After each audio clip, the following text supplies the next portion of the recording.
This is Jim Cowan from the Collaborative for Student Success, and this is the Route K-12 Exploring Education Recovery podcast. Each week, we travel the country on a kind of road trip to talk about the ways federal recovery dollars are being used in states to reshape education.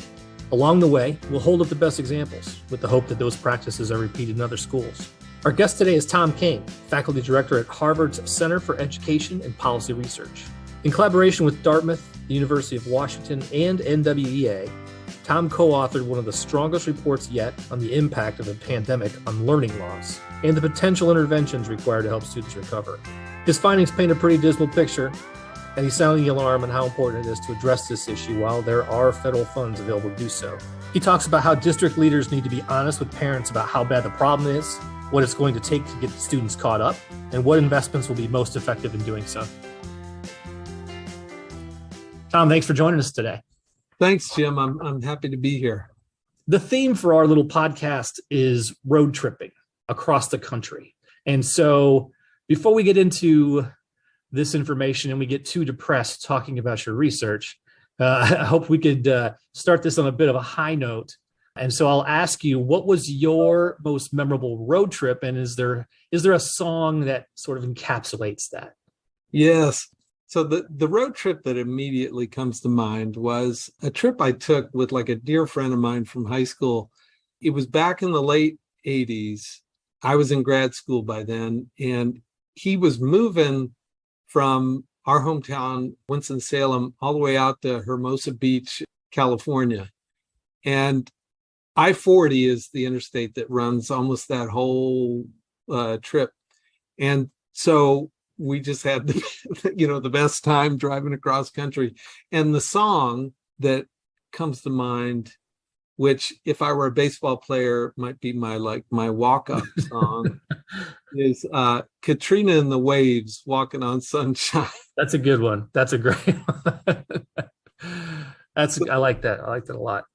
So, Tom, I want to start this off with an acknowledgement that we have partnered with our friends at Georgetown's Edunomics Lab and the Center on Reinventing Public Education, CERPE, on something that we call the Education Recovery Hub. And the whole idea there is that we're scouring the country, and this is part of that promotion, this kind of this road trip idea, and we're holding up examples of what we think are good investments that are happening, good practices, good intentions, good spirit in states on their use of federal recovery dollars.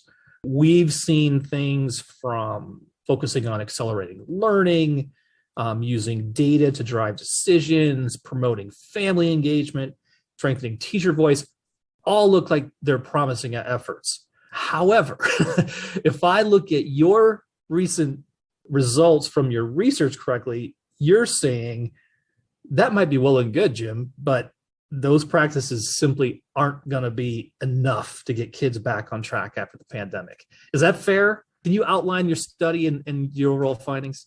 Sure.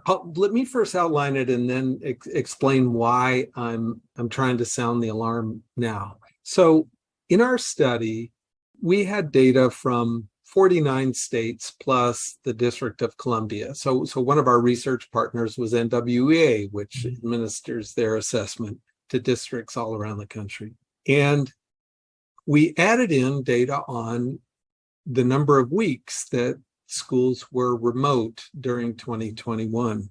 And we learned some really important and interesting things. Number one is that even for schools that went back to in-person throughout 2021, they lost ground because remember, everybody was out in the spring of 2020. Mm-hmm. So it's just that, they lost or the equivalent of about 10 weeks worth of learning.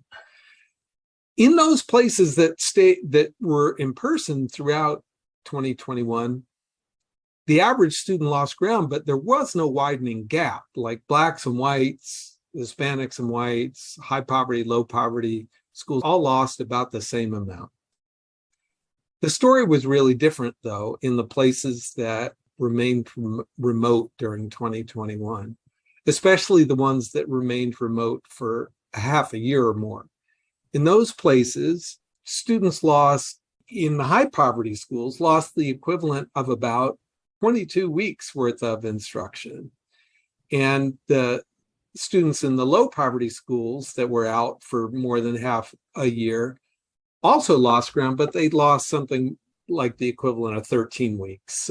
Now, as we think about like what kind of response is going to be commensurate, it's important to just pause and say 22 weeks of instruction.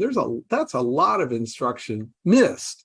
And it should be obvious once you think about that if the average kid missed the equivalent of 22 weeks in those schools, you're not going to make up for that magnitude loss with a little summer school or, by providing tutors to a small percentage. And the research confirms that.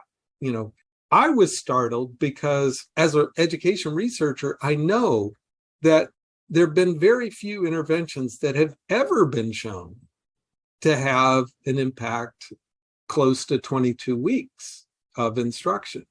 The one type of intervention has been shown to have an impact that size is high dosage tutoring. But districts are not prepared to implement high dosage tutoring in the scale that would be required. So you'd have to provide a high dosage tutor to every single child in a high poverty school that was remote for half a year during 2021 in order to make up for that magnitude gain. Providing tutors to 10% of those kids is not going to be nearly enough to do it.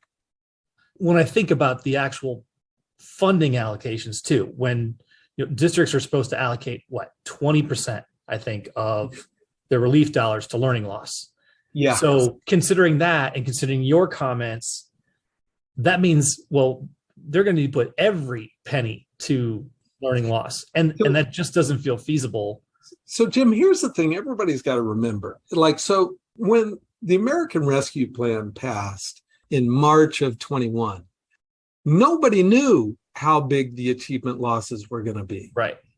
And there was a lot of anxiety at the time that state and local revenues were going to fall short. And so, Congress gave school districts just a ton of leeway. They were just saying, look, we don't know how bad it's going to be. So the 20% minimum was an absolute minimum. It wasn't a suggestion.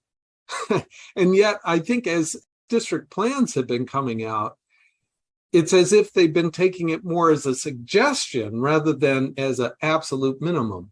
So we're seeing plans where just a little over 20%, they're planning to spend a little over 20% on academic catch-up. But one way to see clearly that they're going to need to spend more than that in some places, or in a lot of places, would be to just say, okay, 22 weeks, say if I'm one of those high poverty school districts that lost the equivalent of 22 weeks. Well, that's more than half a year. Right. So how much is it going to cost to make up for that? Well, not less than half a year's worth of a budget, right? I mean, what's it cost to run a school for a school district for half a year? And it's not going to be cheaper to try to make up for that amount of lost learning with tutors. That's got to be a lower bound. Okay, so what does it cost if you're running with class sizes of 23, 25 kids in elementary school, or larger in middle school? So half of a typical year's budget seems like a lower bound to what it's going to cost to catch up. And yet, for a lot of districts, the amount of federal aid they received added up to about a half a year. So that's saying, okay, they should be expecting to spend, at least in the places that were remote for more than half the year in 2021, those places should be expecting to spend a large share, if not all, of the dollars on our academic catch-up.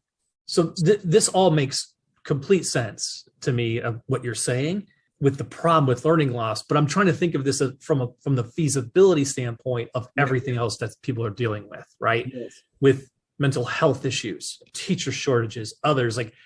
If high dosage tutoring is the best way to combat the learning loss, being laser focused on that is, I'll just say, the country. Do you think the country has the political will to go laser focused on learning loss while leaving the other issues of mental health and others Like, first of all, I think that addressing mental health needs has to be part of the academic strategy. Like, I think there's not, I don't think it's an either or there. Like, Right. of course, we've got to be thinking about like what kind of supports would help students re-engage with school, and that we should be thinking that as part of the academic catch-up strategy. So one constraint is, teacher supply, tutors supply. But one key challenge that we need to also keep in mind is just the bandwidth of district and school leaders Right. in planning a set of interventions over and above normal school. Like, so just running a school, Yeah. just running a school district, in a normal year is challenging enough. If like adding on top of it all these other things like the tutors and the summer school and so forth, double dosing, it's pushing the bandwidth of the leadership in these systems even more than it's, constraining their ability to spend dollars.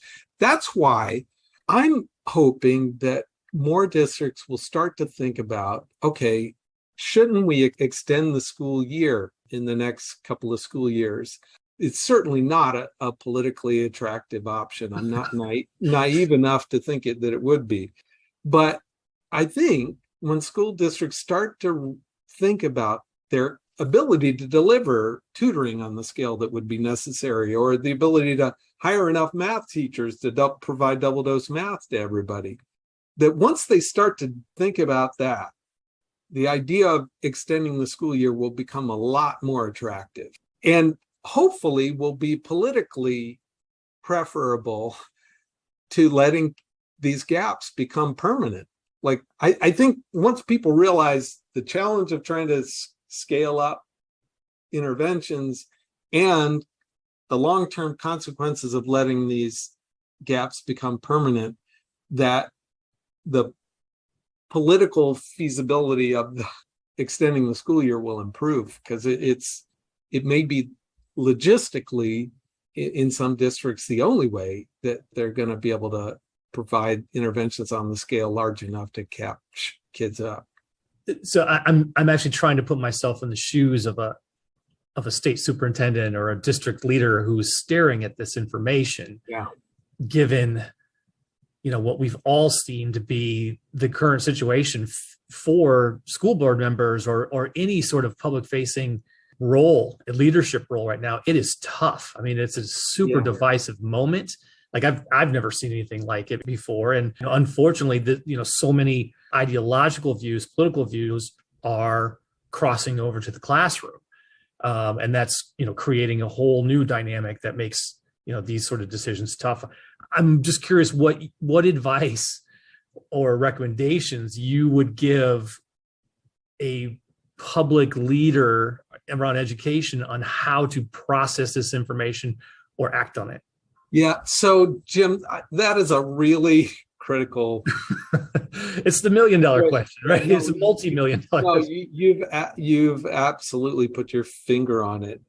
Here's what I would suggest is district leaders need to start to be transparent with parents about what it's going to take to catch up. And it would be helpful for them to start to do the math themselves and then share that math, like where calculate what is the size of the loss that a specific district has, suffered.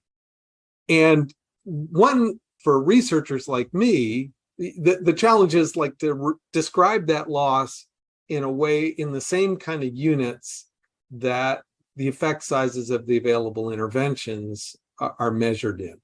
Now, earlier in this conversation, I was converting everything into weeks, but another way to do it would be to convert things into standard deviation. Oh, I was worried you're going to go to standard deviations. But like that, but I'm doing that not just because I like that language, but because unfortunately, those are the units that most of the research is reported in. So when people say, like, what's the effect of high dosage tutoring? if you go look up the research, it's not going to say, oh, it's about 19 weeks. What the research is going to say is it's about 0.38 standard deviation.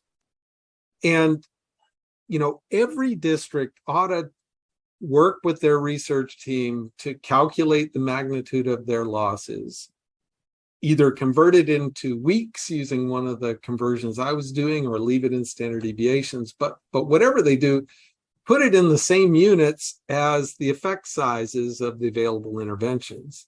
And then just do the math. So if if we've lost 22 weeks on average, if I'm in a district that's lost 22 weeks, and I say, okay, here I've got this effect size for tutors, which is 19 weeks, and I can give that to 10% of my kids, then that means 0.1 times 19, which is equal to 1.9, which is less than 1/10 of the so how much would an average achievement rise if I provided tutors to 10% of my kids? Not 19 weeks, but 1.9 weeks. And and then do a similar calculation, adding in, okay, well, what proportion of kids are we offering tutoring? Double dose math to, how many kids are going to summer school? And it'll be by doing that adding up that a super leader could help parents and teachers see, hey, look, we're just not going to get there with these kind of interventions. Here's what I'm fearful of, is that, of course, people are going to learn this next spring when the state tests, the spring 23 test scores come out. And they're going to say, well, gosh, I guess we didn't, we're still down, X points in proficiency. Wow. So I guess we didn't do enough in terms of interventions this year. Well, but at that point, there's only one more year left to spend the federal dollars. And so somehow, especially late summer, if people realize it, in July or August 23, that they've not done enough, there's not much time left to use the federal dollars to mount a catch up. And so that's why we're trying to, even though, I agree, we haven't quite gotten there yet, but if there are any superintendents out there who understand this problem, who want to work with us to come up with the best language for describing it and doing this calculation we've just been talking about, right, they should reach out, because that's the trick, is getting the sense of urgency while there's still federal dollars to spend on these things. Yeah. I wanted to ask you about the research collaboration that you have happening right now with some of the districts. What sort of things are you finding, or are you hoping to find, by sort of gathering these different districts together? And are you looking at individual interventions and trying to see which ones are the biggest impact? Is that how that's working? Yeah. So there's a set of districts that we started working with last fall. And, everybody says they want to be using this time to learn about what's worked, not. But people rarely take a step back and say, okay, so what data do we need to be collecting so that in the future we can say something about whether this was working and not? And in particular, we told these districts, hey, look, you're going to have to track which kids are getting tutoring, not just that you're doing tutoring, but which kids are getting the tutors, track how many sessions they go to. We're going to need that in order so that we can tell you later whether the kids that got tutors had any bigger gains. So in August, we hope to be able to we're planning to provide a report on, here were the kids that got tutors and here were their gains during 21-22 versus the kids that didn't. We're also looking at other things like double dose and after school program. There were some districts in Texas that we're working with that added some weeks of instruction in some of their schools during intersessions during the school year. So we'll get to see, hopefully, what the impact of that was. Texas is interesting in that they have a bill, House Bill 4545, which required schools to provide 30 hours of small group instruction to kids that score below proficiency on the state test.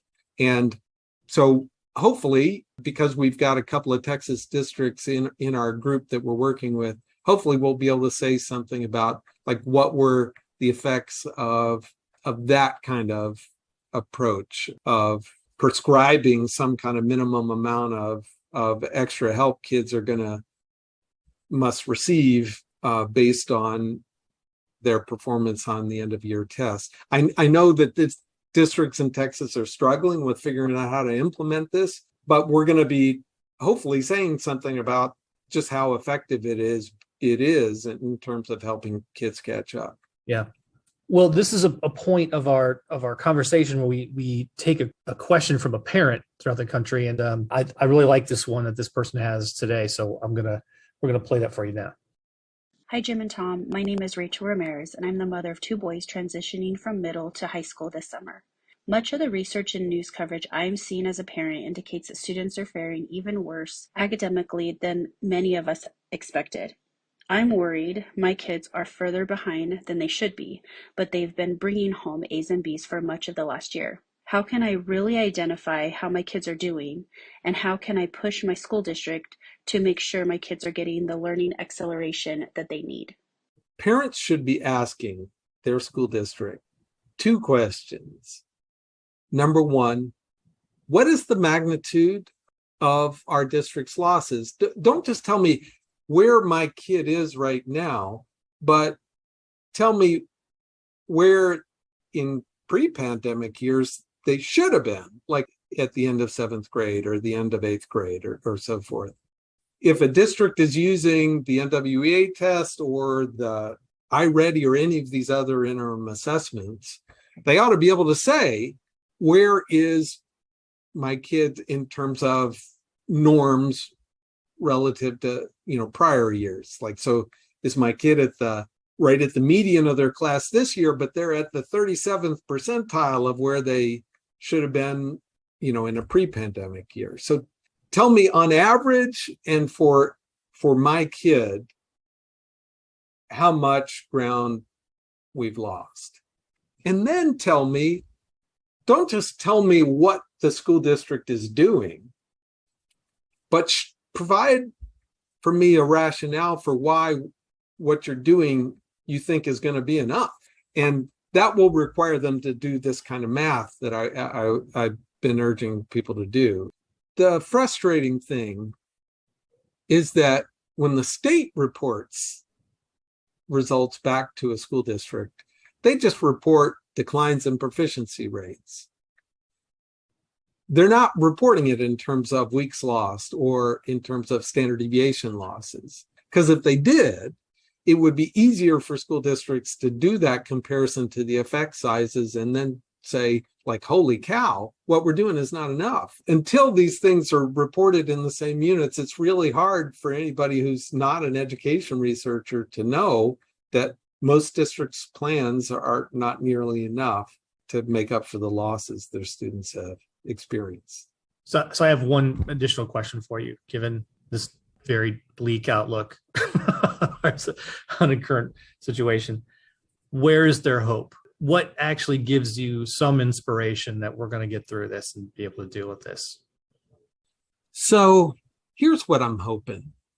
I'm hoping that there will be some states and some school districts out there that are eager to implement a more aggressive package of interventions in the spring of 23. So take the next few months to plan a major set of interventions in the spring of 23. We'd love to work with those places to evaluate the effects of those things so that we can then provide the rest of the country with evidence on, okay, here's a set of interventions that will be enough to close the gap. I mean, the problem is I couldn't say, do these 4 things and you're going to make up for the gap. Right. Until we have that, it's going to be very hard for advocates to hold local leaders accountable for whether or not they did those things. And what we need now is some folks to step forward, work with researchers, practitioners to just plan a set of interventions that on paper seem like the right magnitude that would help students catch up. Pilot them in the spring of 23. We'd work with our data to measure the effects so that early in the summer of 23, we could start getting the word around about, okay, here's the kind of thing, here's a package of interventions that would be sufficient to close the gap. Failure is not an option here. Like if we let these losses become permanent, this is like a historic widening of the Black-white, Hispanic-white, high poverty, low poverty achievement gap. That's like, so we've been working for 30 years to close the Black-white achievement gap and Hispanic-white achievement gap, and we've made gradual progress over the last 30 years. And not a lot of people are aware of that, but actually we, even before the pandemic, we were making progress. But if we let these achievement gaps become permanent, we will have given up like between a half and a third of that progress over the last 30 years. And I think most of your listeners out there don't want to stand by and let that happen. And so that's what gives me hope is I just know as people come to understand just the stakes here that there are a lot of good people working on this, and we've got to get ourselves organized to deliver on it. That this is going to be a state and local led effort. That the federal government has provided the resources, but they're just not in a position to provide leadership on kinds of interventions. That's going to have to be found at the state and local level. And I'm hoping we get enough state and local examples in the next year that would then inspire others to copy during the 23-24 school year. I want to thank you for your time. This is such an important issue to talk about. We certainly look forward to staying in touch with you and your research collaboration as more information comes through. And we're hoping that we can make a dent in this issue. We got you. Thank you very much for your time. Great. Thanks, Jim. This is Jim Cowan from the Collaborative for Student Success. Thanks for listening to today's episode of Route K-12, Exploring Education Recovery, where each week we'll travel the country to showcase the ways federal recovery funds are reshaping schools. Along the way, we're talking to people doing the hard work to educate America's kids. Got a question or insight you'd like to share about what's going on in education? We'd love to hear it. Reach out to us at edurecoveryhub.org/Route K-12 or follow us on Twitter at our handle @Student Success.